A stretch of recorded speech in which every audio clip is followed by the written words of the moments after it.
What up, what up, what up? Welcome back to Sam Dunks, the weekly NBA show over at SlabStox. I'm your host, Sam. Today, we are trying to predict 5 future storylines so that we can invest ahead of time and capitalize once those stories arrive. Let's get right into it.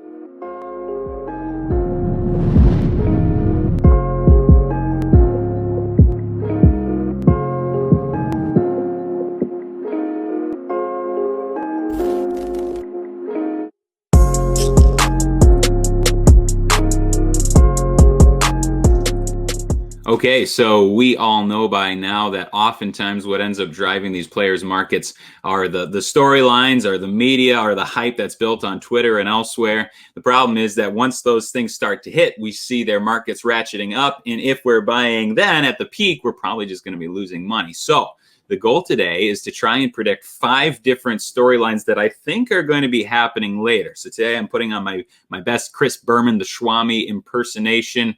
Going to be trying to think future-wise and figure out what's going to happen in the next month or 2 months or 3 months or maybe even a couple of years. The first storyline that I'm trying to preempt is actually one that's burning up the hot stove at the moment, which is why I'm putting it up here in the front of the video. By the way, if you're listening to this on the podcast, this obviously won't matter. But if you're watching on YouTube, for each of these 5 guys, I have a storyline index running across the bottom. I call it that simply because I don't know what else to call it. Basically, the idea is there's that little orangish segment that's on the left side that you can see on the screen as it moves from left to the right. That's my way of showing you how far off I think the peak of these storylines are. So right off the bat, we have Kevin Porter Jr. of the Houston Rockets, formerly of the Cleveland Cavaliers. The peak of his storyline is actually hitting right now, in my opinion. And that's not to say that the talk can't accelerate from here. But as far as this whole season has gone, the talk around him has really hit a fever pitch just lately. Pulling up the chart, we're looking at his 2019 Prism Silver PSA 10 rookie card. Going back to just the beginning of 2021, this card has risen in value 133%. Of course, many of you already know all about KPJ. He started off the season as a member of the Cleveland Cavaliers, although he did not actually unite with the team until January 15th. That was just about a month or so into the regular season. That was due to some of the off-the-court issues that he'd had during the past off-season. Unfortunately, that evening when he got back together with his team, he got into what has been called a screaming match with team officials, also reportedly threw some food in the locker room, after which he was told to clean out his locker. He was then traded to Houston just a week later after the outburst. He spent time in the G League, mostly I think just to try and get his life straightened out a bit. Tore up the G League really for a few weeks, and then on March 11th he saw his first regular season action of the season as a member of this barren Houston Rockets organization. 3 games in, he's played very well, even though his minutes came in 3 losses so far. He started with 13 points, 5 rebounds, 10 assists, 3 steals, and a block against Sacramento. The next game was his best so far, coming against the Utah Jazz. That was with 27 points, 3 rebounds, 8 assists, 1 steal, and 2 blocks.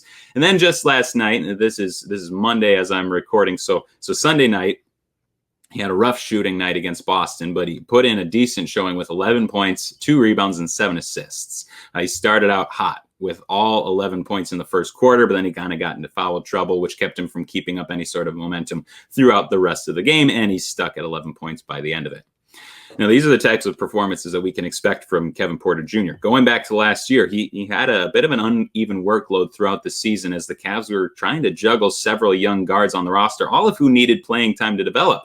But in the games where Kevin Porter Jr. saw the court for at least 25 minutes, he averaged 15 points, 4 rebounds, 3 assists, and a steal while hitting 35% of his shots from downtown on 5 3-point attempts per game. Again, those were the games in which he saw the court for 25 minutes or more. That all came in a complementary role. He played 24% of his possessions at shooting guard. The other 76% of his possessions came at small forward last year. So far in the small 3-game sample this year, he's played 94% of his possessions as the nominal point guard, the other 6% coming at shooting guard, and that's all estimated by Basketball Reference. With the ball in his hands, he's been very productive so far, especially considering he just came off of a long layoff.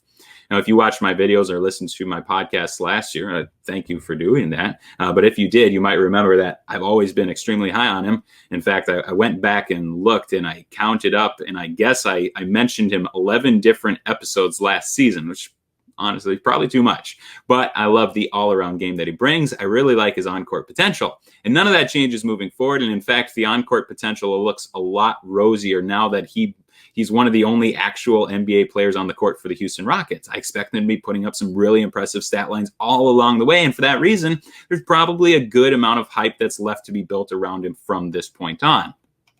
Now, all that being said, there is a bit more risk to any KPJ investments than most other comparable players, and that's because of all the off-court stuff.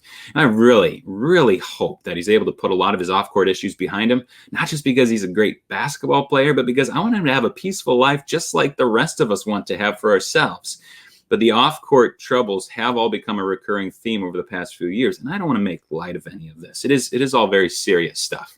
He had a tough upbringing with a lot of early life troubles to overcome, which at such a young age, obviously extremely difficult. As he grew up, he was recruited, very highly recruited out of the city of Seattle. He's a 5-star shooting guard, the number 1 ranked player in the state, I believe. He ended up going to USC. While he was there, he missed 12 out of 33 games, several of them with an injury, but several others of them after being suspended for an undisclosed off-court conduct issue. He had the talent to be a high-end first-round pick in last year's draft, but he ended up slipping to the final pick in the first round due to a lot of the red flags that were being raised off the court.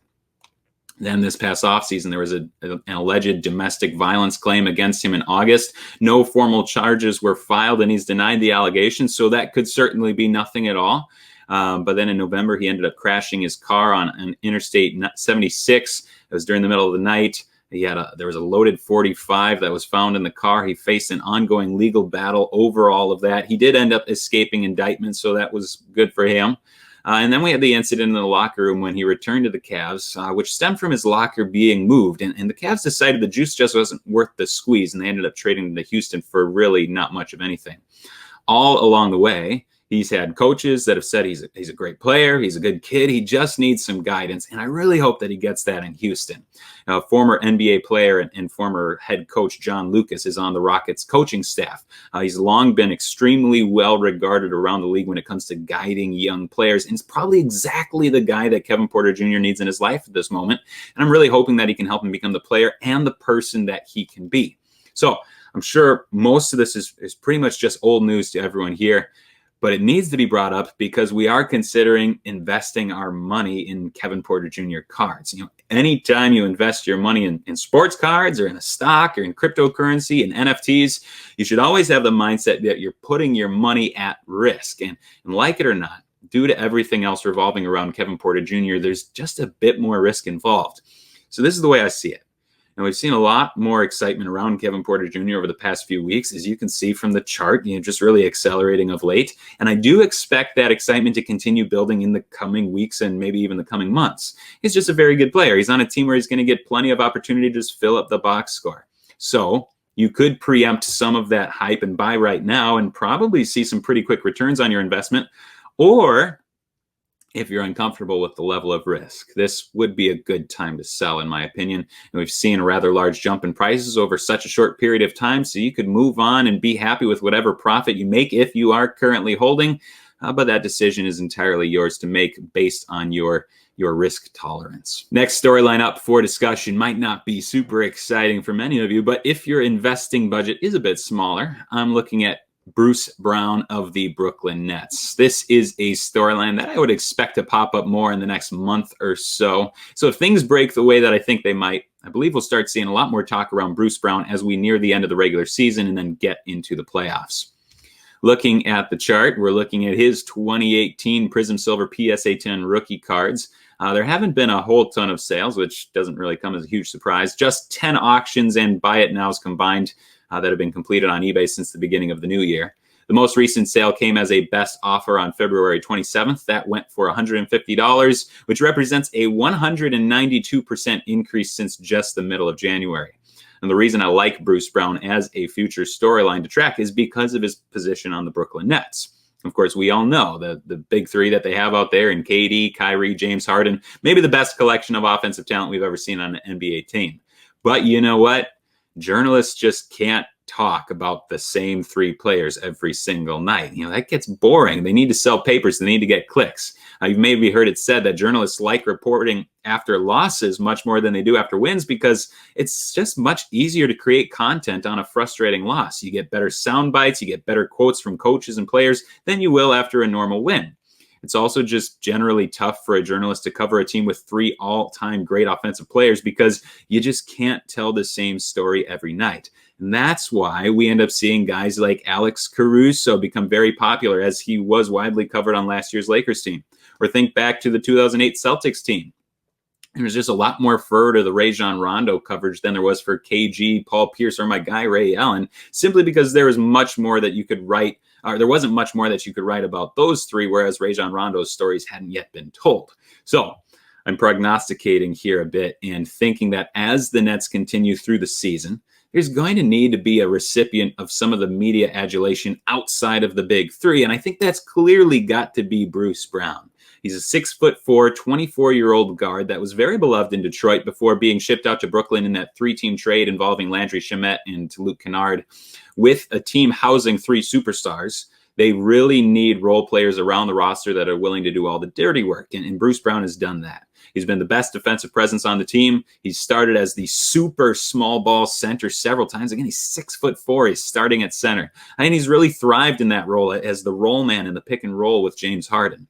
He's tailor-made to be the type of role player to get an outsized media coverage, especially as we head into the playoffs. And for that reason, I like him right now as a buy in an attempt to beat some of those storylines.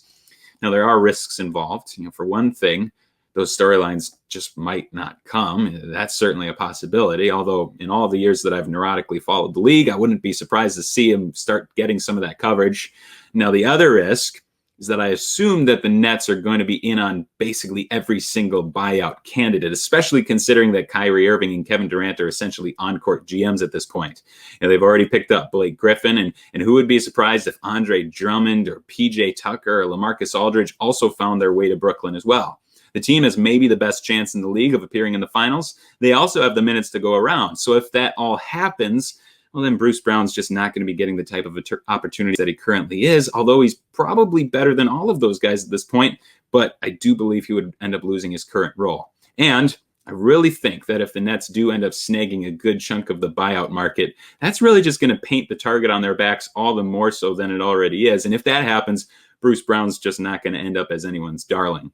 So a bit of a risk, certainly, but I could see good things coming for Bruce Brown if their postseason roster looks exactly as it does right now. Next up, Jaren Jackson Jr. of the Memphis Grizzlies. His storyline should be picking up a lot more steam sometime soon, which would only be good for the Grizzlies. It's all related to his return from injury, and the problem is we have no idea when that's going to happen, but it should happen soon. I would think, if you recall, he tore his meniscus last August inside the NBA bubble. He was given a 3 to 6 month timetable on his return, and now we're at the 6th month mark. It's been frustrating for Grizzlies fans since there just hasn't been any clear indication of when he'd be able to return. But right now, more than ever, I think his return has to be coming soon, although I literally have no idea. I've pretty much assumed he was going to be returning soon all season long so far. But the clearest timetable that we've been given was that they were hoping for a post-All-Star break return to the court. And well, obviously, we're at the post-All-Star break right now. So fingers crossed, hopefully it is soon. And without a clear return date and with him being sort of out of sight, out of mind for most people, his Prism Silver PSA 10 rookie card market has slipped 23% since the beginning of the new year. But as we get ever closer to his return, this card should rapidly trend upward once we figure out when that's actually going to be happening. The Grizzlies are currently hovering around 500. They're within spitting distance of the 8th seed. When he returns to court, I think most people will remember why he and Ja Morant are one of the more exciting young duos in the league. And things should just ramp up from there, assuming he returns to his previously healthy form. So trying to preempt the storyline of his return, good time to buy right now and then capitalize on the price increases that I believe are probably just going to be coming in the next month or so. Next up, the third and final guy from the 2018 NBA draft that we're considering today, that's Shai GilgeousAlexander of the Oklahoma City Thunder. Not much that I need to talk about regarding his on-court performance. I know I've covered him ad nauseum over the past few seasons. As a 22-year-old, he's pouring in 24 points, 5 rebounds, 6 assists, and just about a steal per game. He's hitting 41.5% of his threes on 5 attempts per game. He's playing good defense, and he's generally just being all around great. Now, the Thunder are not very good, which was always their intention going into the season, and they're just much more off the radar than years past because of it. Now, looking at his Prism Silver PSA 10 rookie card chart, this market has been pretty stagnant with a general downward trajectory. It's dropped 14% in price over the past 3 or so months. Now, I'm looking forward to the offseason and into next season for his storylines to start picking up, and it all has to do with the upcoming NBA draft. We all know that Sam Presti has been absolutely hoarding picks for a while now. They currently are slated to receive the best 2 of the Houston, Miami, and their own first-round picks in the upcoming draft. Whichever are the best 2 of those, they get those 2. Now, Houston's selection is top 4 protected. So if Houston ends with one of the top 4 picks, Oklahoma City doesn't get that one after all, and that means they would end up getting Miami's first, which would be significantly further down the draft board. Houston is currently doing everything that they can to ensure that they get to keep this year's selection. But hear me out on this. The Rockets are currently sitting with the 3rd worst record in the league in a slapping match with the Timberwolves and the Orlando Magic, who are the only 2 teams with worse records. If, and this is a big if, but if the Rockets stick at their current spot, the way the NBA lottery works, there is a 48% chance that their pick falls between 5th and 7th. In fact, the 2 single most likely landing spots for their pick, if they are the 3rd worst team in the league, is the 5th slot and the 6th slot, which means the pick would convey. There's a better chance that the pick lands between 1 and 4, 52% overall, and then obviously Houston would keep it, but it's still just about a coin flip that the pick ends up going to OKC. And if that happens, well, then the Thunder would end up holding the 5th pick and the 7th or the 5th and the 8th, something like that in what is a very well-regarded draft. And obviously that would be awesome. And then if it all breaks that way, leading a team that will likely be widely considered as one of the most exciting young teams in the league would be future superstar guard Shai GilgeousAlexander. I understand that I just said if about 20 times in a very short period of time. That's the fun thing about trying to dream up these future scenarios. We can kind of think about the best possible situations, even if it doesn't all break that way. I still love Shai, and the future is extremely bright in Oklahoma City, so you should be buying anyways. In any case, it's fairly easy to project some big excitement coming out of that team in the next couple of off seasons as they build their young core up around this young point guard. And then the last storyline, which I have for you today, is also the safest of all the plays that I've mentioned so far. And that's because now we're talking about Chris Paul, easily one of the best point guards in league history. I'm looking at storylines and media coverage and feelings that should start cropping up much further down the road. He has been a rather massive trender of late. We're looking at his 2005 Topps Chrome PSA 10 rookie card. His market on this card has jumped 140% since the beginning of 2021. After starting out the year at $1,000 on a best offer accepted price, the most recent sale was another best offer accepted just the other day. That was at $2,400. Now, at this year's All-Star Game, Chris Paul took the lead from Magic Johnson for the most assists in All-Star Game history, which might not be a huge deal, but it does underscore how good of a point guard he's been for such a long time. Now, obviously, that doesn't come as a shock to anyone. I think we're all on the same page there. He's widely regarded as top 10, maybe even top 5 guard in league history. And that's what this storyline revolves around. He's been great again this year. He's defying Father Time once more. He's leading the Suns to currently the 4th best record in the league. At some point, maybe next year, maybe the year after that, he can't be this good anymore since he is turning 36 years old in May. Entering his twilight years, it wouldn't be a surprise to see his market start to stagnate somewhat. And if that happens, well, then after that, there's going to be a resurgence of support for him as one of the all-time great point guards. And maybe it'll even happen sooner than that. We've seen huge market support for the retired greats lately. People throw out the questions, why is a guy like Zion Williamson worth more than a guy like Tim Duncan? And then the market just naturally corrects itself and they start throwing their money towards the older guys. I haven't seen a whole ton of that for Chris Paul yet. But right now, he's going in about the same range as a guy like Ja Morant. And I can imagine that those questions will start to pop up within the next couple of years. Now, there's very little risk to an investment in Chris Paul. Any of the risk that would be tied to him would be just kind of tied to the overall general health of the sports card market. If the whole market goes down, obviously he would go down too. But as for, on-court performance as a player, there's very little risk because he's already made all of his contributions to the history of basketball. It's already been written in stone.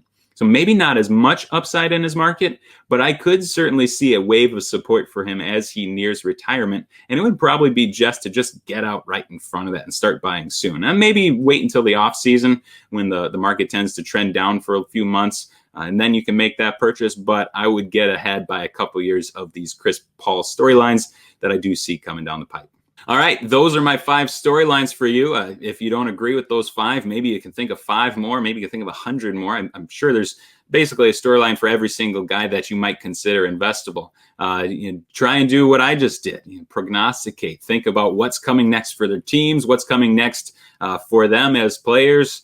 Try and beat the storylines. We know what these stories all revolve around just from our experience. So if you can try and figure out what's coming next, I think you play your cards right. You might be able to make some nice profits by beating the trends. Sound off on what you think about the next big story might be. Send it off in the comments. Send it to me in DM on Instagram. Comment on the Instagram post. I'd love to hear from you. As always, thank you so much for your time. I really appreciate you taking the time to listen. Have a good week.